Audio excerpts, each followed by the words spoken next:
This is the House of Hockey podcast. where we talk about the game and the lifestyle. We've got opinions as hockey fans, friends, and from the female perspective. Welcome to our house. Welcome to the House of Hockey podcast. This is episode 188. I'm one of your hosts, Ray. Breezy's on the LTIR. And today I'm doing something a little bit different. This is going to be a solo episode, and I wanted to do this because I am really passionate about the PWHL, the Professional Women's Hockey League. We've talked about it quite a bit here on this podcast. Before it was the PWHL, we interviewed players of the PHF, and I went to the first ever PWHL Game 5 final of their inaugural season to watch the first ever Walter Cup be raised. And it's something that I will always remember. And the odds of being able to actually see the Stanley Cup, for instance, be raised at a game, those odds are so low for fans like us. And I got to see that in this inaugural league that I just know over the years is going to grow and become something even bigger than it already is. So I want to tell you all about my experience there. But I also found that a lot of people that I have talked to don't know a whole lot about this league in general.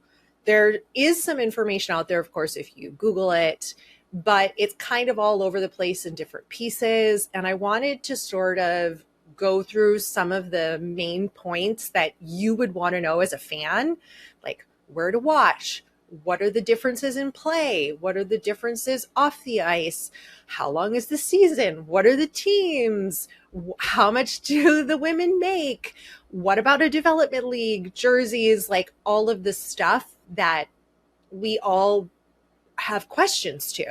Because I went for a walk on the beach with my dog Ringo the day after the final. Minnesota won, by the way, in case you missed it.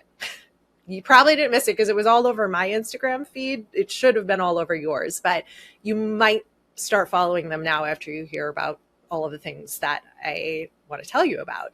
But I was walking on the beach wearing my PWHL finals sweatshirt, and I'm wearing it now in this video.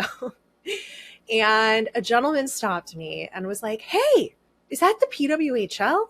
And I'm like, "Yeah." He's like, "Oh, did you go to the game?" I did. And I started, of course, as I do when I talk to strangers, vomiting all of the facts and things that I think are really interesting about this league, and sometimes that I do here on this podcast. And I realized he didn't know a whole lot, and it's because there just really isn't a lot of press. There's no ESPN highlights show. They're not showing highlights, to my knowledge, on ESPN. I mean, I don't watch ESPN on the regular, but there's not a whole lot yet for the league. There's not a whole lot of coverage. There is stuff on social media, but I wanted to kind of give you some of the nuts and bolts of this league, and hopefully you know a lot of these things.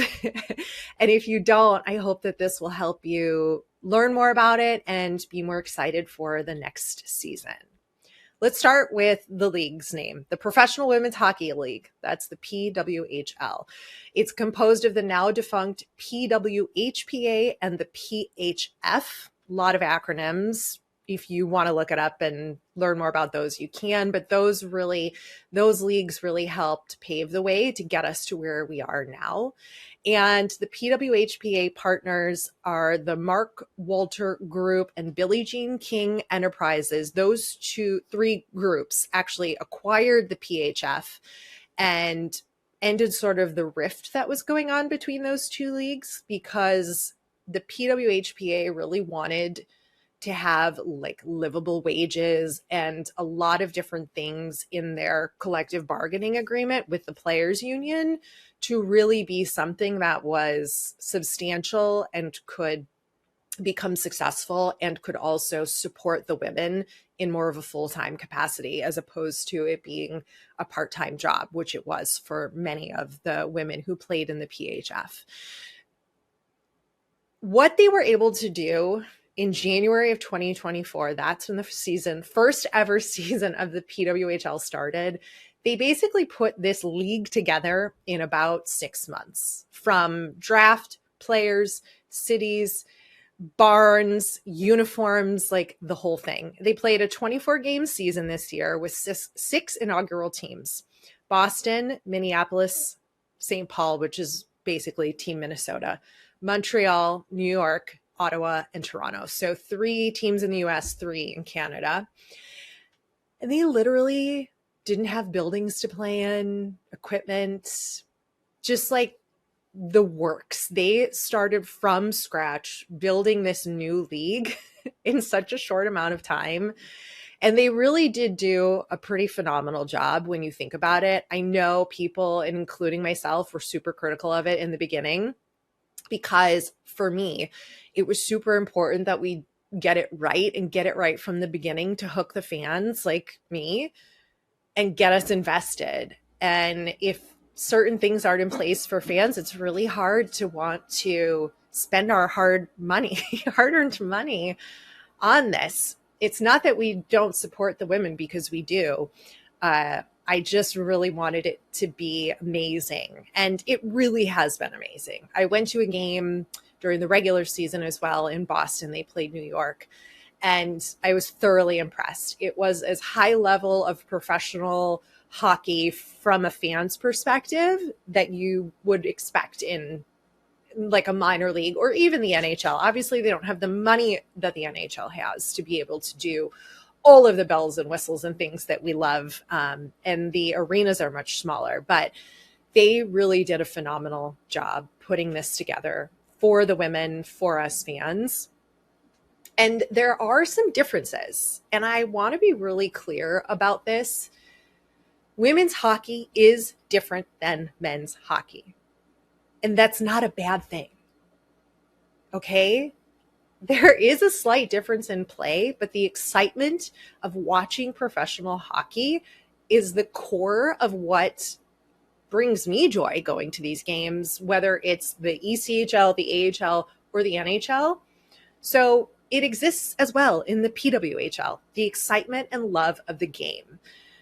So what are the differences? Let's talk on the ice. They have a 3-2-1-0 point system. The terminations of penalties following a shorthanded goal, that's something unique that they do. They do best of 5 shootouts, and they have, of course, greater restrictions on body checking, but body checking is still allowed. And this is something that you can listen to interviews from the women players who all strongly advocated for body checking. They all wanted that to be allowed. And it is, and it happens, and I've seen it, and it's phenomenal to see it, because that's, of course, a part of the game us fans absolutely love. So those are some of the main things. Obviously, if you're really into the rules of the game and all of that, like, go do a deep dive, because there's obviously, of course, a whole rule book for this. But what else is interesting and different is that they're women, and women have this crazy capability to grow children in their bodies. Yeah. If you didn't know that. Okay. And 3 of the main stars in the league all had just had babies several months before the season started. And I have this on authority from Kendall Coyne Schofield's husband, who I spoke to at the final, because I wanted to know if this was true. And it's true. They can have a nanny on the road with them to help the players, who are moms also, take care of the kids up to a year old. So the people with newborns, the women players with newborns, can have a nanny on the team trip with them on the away games, at the home games.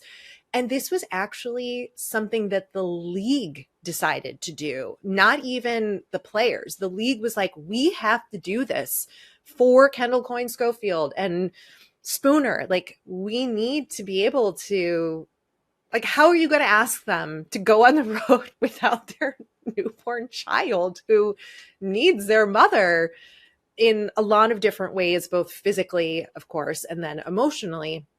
And I think this is the wave of the future with a lot of the professional sports, in allowing this to be part of the team and part of what it is, because we are different. Women are different. I don't see why this also couldn't be put in the NHL. Like, why can't the men be fathers as well on the road? I don't see why that couldn't be something that could happen. Like, babies need their parents and the moms, of course, need help, and so do the dads. Like, that's a team if you have that, right? Or the moms need their moms, or the other moms, like the part, you know what I'm saying? There are women who have female partners, and there are also women who have male partners in the PWHL. So being able to have this element is something that I think needs way more attention and press. And when I was talking to Kendall Coyne Schofield's husband, first of all, that was hilarious because I saw him and he had Drew, I think is their son's name, strapped to his chest. He can't be more than 6 months old. Okay, do the math. The league started in January. It's the end of May. Maybe 7 months. She like literally just had a baby and she's playing high level professional hockey and she won, but I digress. So I went up to her husband and I said, excuse me, are you Kendall Coyne's husband? And he's like, yeah. I said, I love your wife. I'm so grateful for her, helping make this league possible and everything she's done. And thank you for supporting her. And I'm just so grateful. And then I started asking him about the traveling with the kids on the road. And he was like, oh yeah, it's true. What other league does this? No other league does this. None. I can't name one. And I think this is such a unique element of this league and just supporting the women as people, like from a holistic point of view, from all of the elements that they bring. And I'm pretty sure Madison Packer, who plays for the New York team, also her two kids can travel with her and her wife. And you see them at the games, and I just think it's wonderful. And I'm excited to see what else this league does that sort of changes the way that the players get to be both the professional athlete and the personal human being that they are. Okay, let's talk about pay. We all know that women, especially women professional athletes, are severely underpaid. And we know all the reasons. I don't feel like that's the story I want to get into today. And it's not an argument that I want to have. It's just, I'm just going to give you some of the facts of where we're at currently with the PWHL. So they established an 8-year collective bargaining agreement with the players union. And each team has to sign at least 6 players to a minimum salary of $80,000 a season. And no more than 9 of the players can be paid the league minimum salary of $35,000. And the teams have to achieve an average salary of $55,000. And on top of this, the base and average salaries will all increase 3% per season over the next 8 years. So they will continue to get a raise. And then, of course, there are performance and team bonuses. And the championship winning team got a $63,000 about bonus for winning. But that's like split over the whole team. In the NHL, the Stanley Cup finalist earns $2.25 million, while the winner receives $3.75 million. So we're at quite a difference here in pay gap. But that's, of course, because this is a brand new league. Money is money. We're going to take the bonuses where we can get. But I just wanted you to know, like, where this league is at and what it means for these women to be doing this and playing at such a high level and getting paid so little to begin with. But we can only hope that bonuses go up and that the league can grow faster and then maybe we'll have a much bigger pay jump once that 8-year collective bargaining agreement expires. Something else that leads to this and is also a big challenge for the league right now is that there's no development league. Right? In the NHL, you've got the AHL and the ECHL, and you've got a couple other leagues that are around for the other players who want to keep playing at a high level and continue to strive to make it to the big league, to make it to the NHL. They have a place to go. They have a place to play and make money and keep their skill set at a very high level. We don't have a development league for the PWHL yet. And unfortunately, something that we'll probably see happen if the players don't get drafted is that they're going to be forced to retire because there isn't enough roster spots for this 6-team league.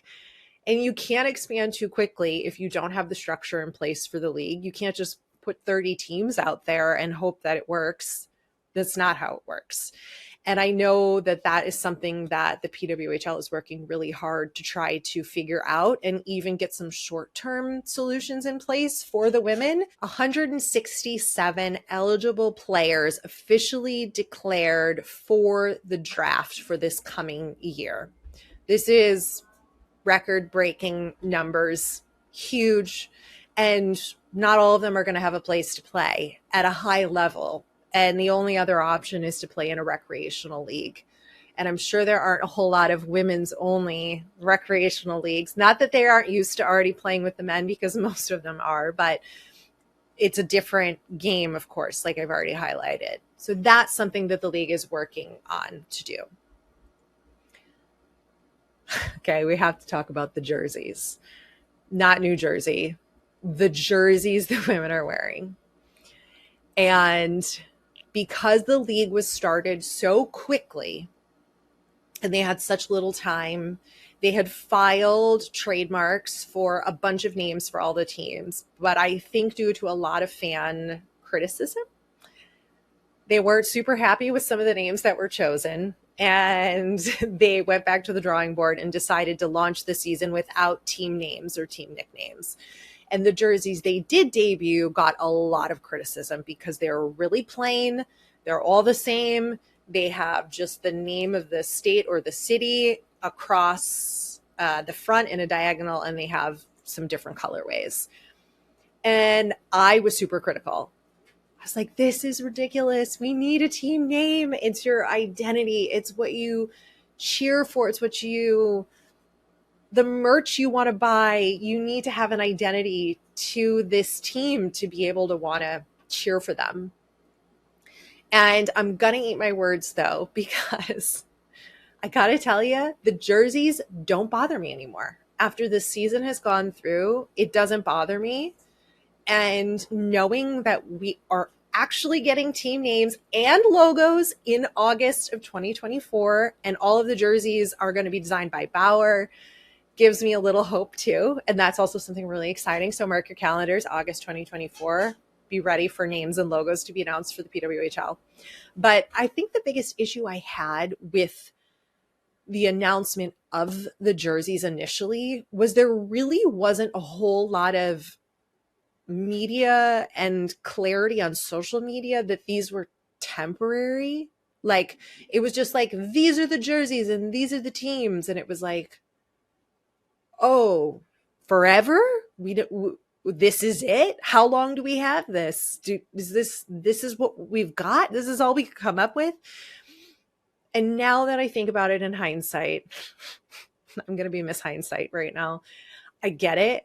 And I just wish there had been a little bit more of like an asterisk or some sort of graphic that was put out there that just said that these were temporary, and we knew that after, but there was just such a little press about things like on the big scale that it was hard, and a lot of misinformation that was going around. But we got new jerseys and logos are coming in August, so I will have an opinion about whatever those team names actually are going to be.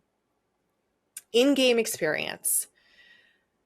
I went to, like I said, a regular season game. I saw Boston at home. They play like an hour and a half away from the city, which is tough for some fans to get to. Boston traffic is pretty terrible, but they played New York, and fans were chanting. Buildings almost sold out. They play at the Tsonga Center. It's 6,000 seat arena. Good food. They had a merch booth. Fans are chanting, "Let's go Boston," all game long. They have in-arena hosts. I know Minnesota has in-arena hosts. I'm pretty sure the other teams do as well. They do the in-arena giveaways with different signed autographs and whatever smaller sponsor things that they have. I know that will only continue to increase. Hopefully one day we'll be shooting a puck at center ice to win a car in the PWHL, but they're not there yet. But they do have all the things that you expect and would hope for. And the other challenge with the in-game experience was there was a lot of limited merch. And I know from experience that I wanted a purple shirt or sweatshirt for the league color, because the league color is this purple color. And I haven't yet made a decision on like which team I'm going to be supporting, because this is a really big decision for me. And I'm an anxious person. And growing up in Chicago, my only option was the Blackhawks for the NHL. And now that I have a free reign and I can choose any team I want, it's a little overwhelming to me to be able to pick one. And just because I live close to Boston right now, I'm not so sure. But anyway, that's where my brain's at. And I'm not going to bore you with my insane thought process on that. So either way, I wanted some purple merch, and they really didn't have a lot. And they partnered with one of my favorite brands for NHL gear, Line Change. But it's much more like hip, cool, and not color identifiable. Or, of course, we have no logos or anything yet for the PWHL. So I didn't buy any of that merch because I really just wanted something that didn't just say Boston on it. I wanted something that identified, like in the traditional way, the league and the colors and stuff. So they didn't really have a whole lot of that during regular season. And when they did get it in stock, it sold out right away. But at the finals, I was able to get some purple gear, but does say finals on it, but I'm okay with that because it's got the year and the inaugural season, and I was there, so I obviously had to buy something. But I know they will be working on the merch big time for this upcoming 24-25 season. How do we watch the PWHL? What's incredible and gives no excuse to anybody not to be able to watch, is that they streamed every single game for free on YouTube. Everybody knows what YouTube is. They also aired games on broadcast television on TSN in Canada, and they also did it on several of the local channels in the US stations. We had record number of people attending the games. And I think this is something that was really, I don't think anybody really expected the turnout of fans and selling out the games in the way that they did and breaking so many records all season long with fan attendance. I mean, I think the league knew they were going to have a big turnout, but I don't know what their expectations were, but mine certainly weren't this. But there's such a revolution happening right now with female professional athletes and sports across the spectrum that we're craving this, and the fans are ready. Like we're here, we're on board, because in April of 2024, the PWHL Montreal and Toronto game drew 21,105 fans. That's more than some of the NHL arenas, like games, that regular season games, I'm sure are not always sold out. Of course, this is new and exciting, but It was the most attendees for a women's hockey game in world history ever. Just let that sink in. 21,000 fans watching women's professional hockey. It's a big deal. Do you see what I'm saying? Like, it's a big deal. What's an even bigger deal is the NHL has the Stanley Cup. So what does the PWHL have for their championship? They have the Walter Cup. And it was designed by Tiffany & Co., which is one of their sponsors. And I think the coolest part, and the women will get this, is that it travels in a Tiffany blue box, like a gigantic Tiffany blue box. And I think that is the coolest thing. And it's so on brand, and it's such a perfect match for the women and for the women's game. I'm like sort of obsessed with that. And I think that's the most amazing thing. And the trophy in size, you know, we saw pictures of it and it was kind of hard to tell. Like you can see the measurements, but until you really see it in person, it is a substantial size. I mean, it definitely looks bigger than the NBA trophy. It's definitely bigger than, I think, the Lombardi trophy in the NFL. I mean, it's big. It's obviously not as big as the Stanley Cup because that's the biggest trophy on the planet, but it is big in size, like more close to size to the Stanley Cup than it is anything else. And it's beautiful. And I got to see it be raised for the first time ever in person, just like hundreds of feet away. And it was beautiful. And they have keepers of the Walter Cup as well, just like they do in the NHL, where they have the keepers of the cup who take the cup around and travel with it. And it comes in a Tiffany blue box. It's so good. So it was named the Walter Cup for one of the founding families that I mentioned earlier who helped start the league. And they were just really big financial contributors to this league, basically. And it was Billie Jean King's idea to name it for them. And they were, of course, on the ice with the cup when they brought the cup out for the presentation. And the first person to get the cup from the winning team of the first ever inaugural PWHL championship final was Minnesota's own captain, legend, woman behind this league, Kendall Coyne Schofield. She raised the cup. She's a new mom, 6-month-ish old son. She had this idea to bring this league to life along with a lot of other people, but she's the one who gets a lot of the publicity for it. She went to Billie Jean King and said, how do we make this happen? Can you give me some advice? Boom, boom, boom. One thing happens to the next. Billie Jean's an investor. We have a league. We're starting tomorrow. Let's go. And she was the first person to hold the Walter Cup. And it was incredible. It brought tears to my eyes, honestly. It's not just because it's women, but I don't know about you when you watch the NHL Stanley Cup, even if your team doesn't win, I know I get emotional and teary-eyed for all of the guys out there because one team's lost and one team's won. And the range of emotions that we experience in that moment yo-yo between the two. And it is a lot to take in. And it was incredible to see. Also on Minnesota, worth noting, Grace Zumwinkle. She was a huge star on the team. And they also had the #1 draft pick, Taylor Heisey. And she won the MVP award. That was incredible to see. That whole game, while Minnesota actually they dominated this game. In game 4, there was an overturned goalie interference call that Minnesota could have won game 4 at home in Minnesota, but they won on the road in Boston, which is always so tough. And it's especially hard for this league where these players and their family and friends, of course, we're not at a place where these players can afford to like fly people out to come watch them win the Walter Cup, but they definitely had a strong showing of family and friends there to watch them win on the road. And I got to give it to the Boston fans. They were so classy when Boston lost. They definitely started the thank you Boston chants and chanting the goalie's name.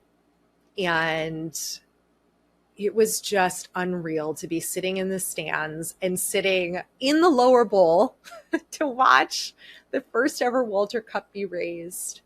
and watch what these women have accomplished and what this league has accomplished in such a short amount of time. And I stayed for the whole thing because, this girl's not leaving. I was there early. I watched warm-ups. I got my merch. I went and talked to Kendall Coyne-Schofield's husband and Tessa Bonhomme from TSN and the Jocks and Jills podcast. And I was just on a high, and I've been recovering for several days. And so is my voice from all the cheering I was doing. But it was something that I don't think anybody will ever forget who was there. And I'm one of the luckiest and the lucky ones who get to say, oh yeah, I was there at the first ever inaugural Walter Cup finals and saw the Walter Cup be raised for the first time ever. Like, I will be telling this story until I am 85 years old in the old folks home. I'm going to be telling everybody there where I was in May of 2024. And anybody who will listen to me talk about the PWHL, they will get all of this earful that I just dropped for you, because I just am such a proponent for the talent and these women and the love of hockey and growing the sport. It's not just women. It's like being able to grow the sport that I love so much means a lot. And it's my community and it's my people. And I know it's your community and your people. And we are a rare breed hockey fans, and we have to stick together. So what's next? The draft is taking place in Minnesota in June for the next season. Teams will select 42 players, and the draft order is based on regular season standings. So New York will select first, the lowest to highest, right? So New York, Ottawa, Minnesota, Boston, Montreal, and Toronto. That's the order. And next season, we get 30 games, not 24. Venues might be changing for a couple of the teams. The league is working to try to find more permanent or at least stable homes for the teams. So expect some of those announcements. August, again, we get our logos and the new official jerseys from Bauer. I will be buying one. I will have to make a decision on supporting one team. So much for me to think about in the offseason for the PWHL. And they're going to do more games at neutral locations as well. So this season they hosted a game in Pittsburgh and one other place that's escaping me, but they did neutral sites. They also played in New Jersey. The New York team played a couple games at Prudential Center after the Devils were done, or when there was a break and there was room and they could get them in to the schedule. So stay tuned for that. Go follow the PWHL official on social media, pick a team, go watch the highlights, go back and watch the games on YouTube. I don't know if they're still there, but they probably are. There's highlights. Get invested. You won't be disappointed. It's hockey. It's the sport we love. And I love it. I'm a fan. I just got to pick a team. But thank you for listening to this episode of me basically rambling for way too long. 34 minutes. Jesus H. Christ. Who knew I could talk to myself and you for that long? But alas, there was a lot to say. And send this episode to people who don't know anything about the league, who don't know anything about women's hockey, or anybody who lives in one of the cities where they have a team. Send them this episode. Tell them, listen to this. You can get caught up on everything you need to know. And stay tuned, because obviously there will be more announcements. And I will be back next week with all of the NHL Stanley Cup final talk, because at that point we will have our 2 Stanley Cup final teams. We will know who is one step closer to hoisting the Stanley Cup, which brings me just as much excitement as the PWHL does. And I'll be back with a special guest co-host next week. Thanks for coming over to our House of Hockey podcast and hanging out with us. We'll be back next week with a brand new episode. And in the meantime, you can follow us on social media. Just look for House of Hockey podcast. We'll be back next week.